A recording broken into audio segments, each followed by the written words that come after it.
He is a highly intelligent prison escapee, once successful in escaping twice. He has become a wanted fugitive in multiple countries. Even though Michael has escaped from prison, the death of his girlfriend Sarah haunts him like a rivet fixed in his heart, keeping him awake at night. He has been tracking the murderer for 3 weeks. And today, it all comes to an end. Michael picks up the everlasting origami flower on the table, signifying the official start of his revenge plan. He observes Mahone opening his car door as James and Gretchen, dressed formally, enter the hotel. Michael follows suit, disguising himself as a service staff to blend in, then changes into a suit in a secluded corner and takes out his weapon to begin his action. At this moment, James enters a presidential suite alone and takes out $50 million to purchase a memory card. But the moment he secures the memory card, James pulls out a gun and eliminates them. He quickly goes to a storage room, retrieves a machine from the ceiling, and begins to copy the information on the memory card. However, just as James is about to finish, Michael catches up to him, gun in hand, demanding to know where Gretchen is. James hides the memory card behind his back and quietly switches it with his hand. Get her in here, now. You have to trust me. I'm not your enemy, Michael. James? We need to leave. You know, despite everything, if Sarah could weigh in right now, she'd tell me not to kill you. That's the kind of person she was. This is for Sarah. I never killed Sarah. I wouldn't expect. In a moment of desperation, Gretchen reveals shocking news. She claims she did not kill Sarah. Sarah had escaped from the dark room where she was held, to threaten Michael into planning a full-fledged prison break. She had faked Sarah's death. Michael can hardly believe his ears, yet he desperately hopes it's true. As Michael is distracted, James takes the opportunity to draw his gun on him. Give me the gun. She's lying. Is she? If you pull that trigger, you'll never know. Just then, the sound of police sirens outside rises. The bodies of the 2 men James just killed have been discovered. Stuck here, they would all be caught, so Michael has no choice but to lower his weapon. As he leaves, James discreetly takes a newspaper from the table and hides the fake memory card inside it, placing it in a planter. Moments later, a white-haired liaison from the company retrieves it. Soon after, Gretchen meets General Krantz in the desert. To Krantz's fury, the memory card James submitted turns out to be blank, although Gretchen insists James must have tampered with it. The fact that she went to great lengths to get James out of prison makes Krantz suspect they are in collusion. You know what to do. They were from a slush fund from Cobra 2. It's yours. No, please, please.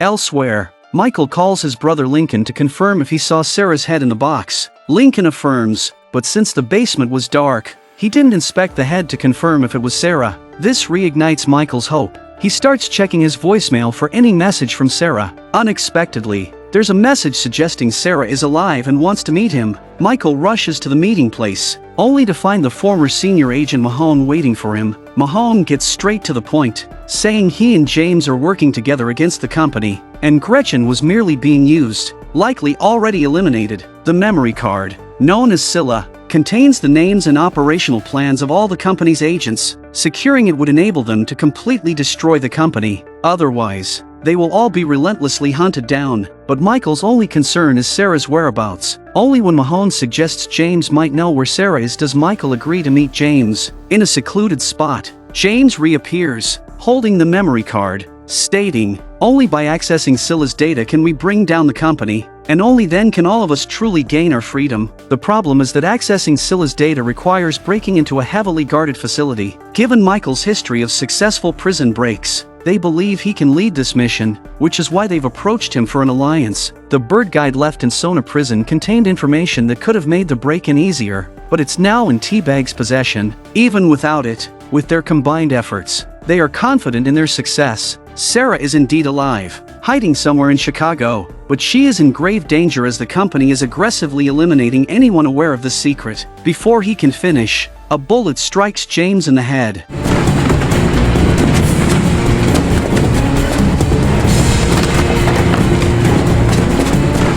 Unexpectedly, James dies just like that. After their escape, the company's most formidable assassin, Wyatt, steps forward, takes Scylla from James's body, and coolly walks away. Wyatt hands Scylla over to the general for verification. Relieved it's authentic, he orders Wyatt to kill everyone aware of Scylla's secret. It's time to clean up now. Thoroughly. everyone who was close to Whistler. Schofield, Mahone, Burroughs. A truck full of stowaways slowly approaches the Mexican border. The driver opens the cargo area, which is packed tightly with over 50 people. Unbelievably, Bellick and Sucre emerge from inside. But how could they, who were clearly in Panama's Sona prison, appear here? It turns out that just 3 days ago, a riot broke out in Sona prison. The prison was burned to ashes by the inmates, and 90% of the prisoners were shot on the spot by the guards. They, along with Teabag, were just the ones who managed to escape. Bellick had already contacted his mother to pick him up here. Indeed, even if you are a fugitive, a mother is always the most trustworthy person. Sucre rushes to the hospital first thing. Today is the day his girlfriend Maricruz is giving birth. Maricruz's sister brings the newborn baby, and as Sucre is immersed in happiness, the sister quietly signals someone across the room. Turns out, fearing Sucre would drag Maricruz down, she had already informed the police ahead of time. Sucre is furious but carefully hands his daughter over to her, then hurriedly escapes through the fire escape. Bellick, waiting below, is dumbfounded by the scene, but before they can start the car, they are surrounded by a swarm of police. The poor duo were caught again, not even an hour after their escape. Compared to them, Teabag, who also escaped from the same prison, is living the good life. With Mary's help, Teabag gets his hands on all of Lechero's savings, spending his days dressed like an executive, but he is not satisfied with such a comfortable life. As he can never forget the countless times Michael left him for dead, he takes out a stack of dollars, bidding farewell to the only woman in the world who appreciated him. Under the arrangement of his assistant Sancho, they board a black car headed for the United States, planning to seek revenge on Michael. While Sancho goes to use the bathroom, Teabag boasts about his intelligence and leadership skills. 1 in a million top charisma, yes. I'm just gonna look down his nose at me. How you gonna find him? This, You're both into birds? no. It's either gonna take me to him or he to me. I just know it. But the two drivers are indifferent to his boasts. What they care about is the cash in Teabag's bag. One of the drivers quietly picks up a crowbar hidden under the seat. The scene shifts, and Teabag and Sancho are lying in a desert about 60 kilometers from the US border. The drivers rob them of all their money and food, leaving behind only the useless bird guide. Without food and water, how will they cross this desolate desert? On the other side, the company's top assassin, Wyatt, has already begun his mission, which is to eliminate Mahone as well as Michael and Lincoln. When Wyatt arrives at Mahone's ex-wife Pam's house and gets no useful information, he brutally murders Mahone's entire family. Upon hearing the news, Mahone rushes over, disregarding his status as a wanted criminal, wanting to rush into the house to see the condition of his wife and child, but is stopped by the police. The police tell Mahone that if he goes in now, he will regret it for the rest of his life, hinting at the dire situation inside. In the third season, the biggest winner has to be Lincoln, who not only remains unharmed with his son but also gains a new girlfriend. Unfortunately, the good times do not last long, as Lincoln vaguely feels that he is being targeted by the company. Just as he is leaving with Sophia and L.J., they are ambushed by the company's assassin.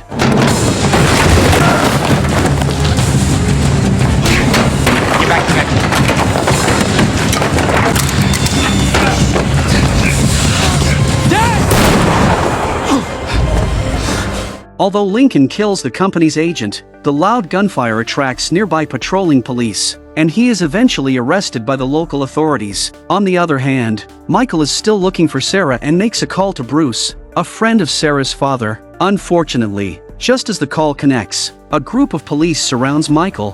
Hands on your head. Michael is taken to an interrogation room, where he meets with Don, a senior agent from Homeland Security. Don gets straight to the point, saying he has been secretly investigating Scylla for years, and James was his undercover agent in the company. Now that James has been killed, he hopes Michael will agree to join the search for Scylla, promising freedom upon success. Though the offer is tempting, Michael states he will discuss nothing unless they help him find Sarah. Don hesitates, as finding Sarah would require signatures from leaders of 20 different departments, and if any of them are affiliated with the company, Sarah's life could be at risk. But Don offers another tempting condition. Your brother Lincoln has been taken by the Panamanian police, and we can extradite him back to the US at any time if you agree. I think I'd like to talk to my brother. Are you working those arrangements?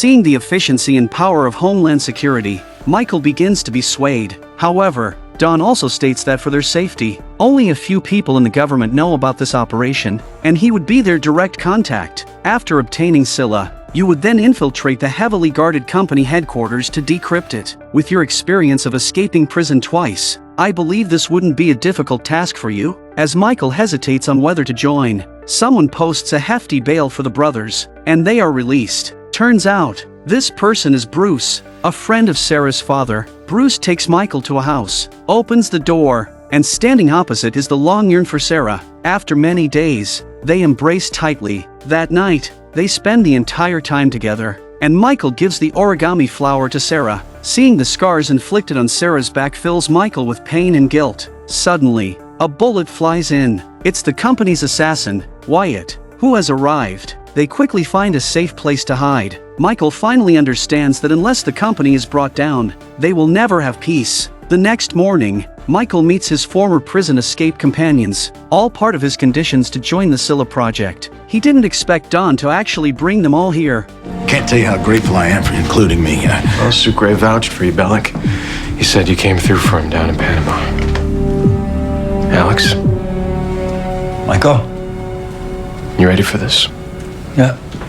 I am. Soon after, Don prepares new identities for Michael and the others, but Michael knows some things can't be faked. To better conceal himself, without using painkillers, Michael endures severe pain to remove all his tattoos. A new journey has begun, but they are unaware that they have already been drawn into a much larger conspiracy. You can never imagine how ugly human nature can become in the face of life and death. This is their third day trapped in the desolate desert, without food and water. Even taking a step becomes an arduous task for them. Teabag, while tearing pages from a book to stave off hunger, encourages Sancho not to give up hope of surviving, but unexpectedly, taking advantage of Teabag resting, Sancho strikes him with a stick. Hell you doing?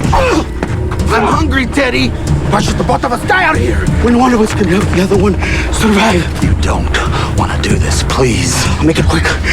It turned out that Sancho wanted to eat Teabag's hunger, but unfortunately, the starving and dizzy Sancho was only gently pushed by Teabag and crashed to death on the rock. Looking at Sancho's body, Teabag is filled with immense sorrow. However, at this moment, an evil thought also flashes through his mind. Teabag shakes his head trying to calm himself, but in the next second, there's a bonfire burning on the ground, and he drags Sancho's body towards the fire with all his might. Even though he has killed countless people before, this is the first time he feels the ugliness in his heart. 3 days pass, and although he has the strength to keep going, Teabag can't help but retch when he thinks back. Fortunately, luck is on their side as he hears the sound of a motor from behind a dune. It turns out to be two young men passing by on off-road bikes. Seeing Teabag's miserable state, the young men offer him a ride. Oh, we can give you a ride if you'd like.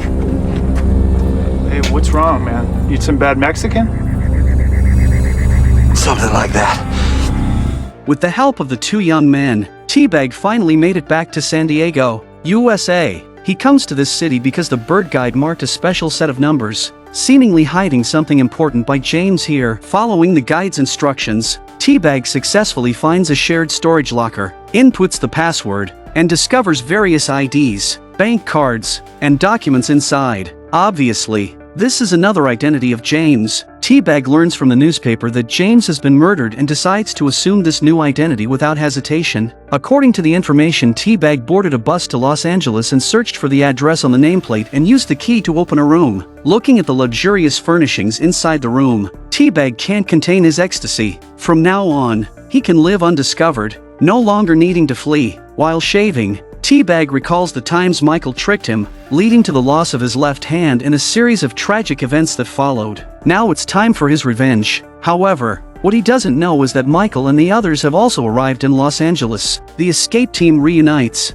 aiming to obtain Scylla to completely break the company and secure a peaceful life for their latter years. They arrive at an abandoned warehouse, well stocked with supplies. Don also equips them with a new team member, the top hacker Roland. Roland is officially there to assist Michael and others in decrypting Scylla's secrets but is actually Don's insider among them. Without delay, the operation officially begins. Mahone shares his intelligence first. He was once the personal driver for James and Gretchen and overheard some clues. It turns out the company stored Scylla with a high-ranking executive, the so-called cardholder. He had once seen the cardholder's driver and could identify him from a photo, which would lead them to the cardholder. But with 10 million people in Los Angeles, finding this driver is like finding a needle in a haystack. Mahone, truly deserving of his reputation as a former top FBI agent, captivates everyone with his subsequent deduction. His suit. You don't buy a suit like that on a cop's salary or pulling weekend gigs as a driver. That means he's full-time, he's highly paid.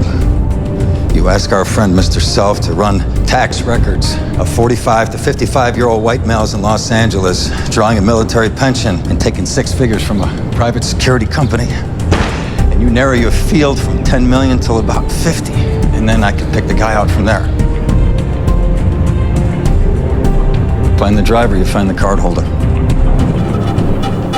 Through deduction, the scope was instantly narrowed from 10 million to 50 people. With information provided by Homeland Security, Mahone immediately recognizes the driver from these 50 people. Without a moment's delay, they stake out the driver's home and follow him to the cardholder's residence. It's a private villa resembling a castle, with motion sensors at the entrance, surrounded by alarm systems and armed guards, making it impossible for even a fly to get in, let alone sneak in to steal the card. Worse yet, Michael suddenly feels dizzy for no reason, and looking up into the mirror, he shockingly discovers black blood flowing from his nose.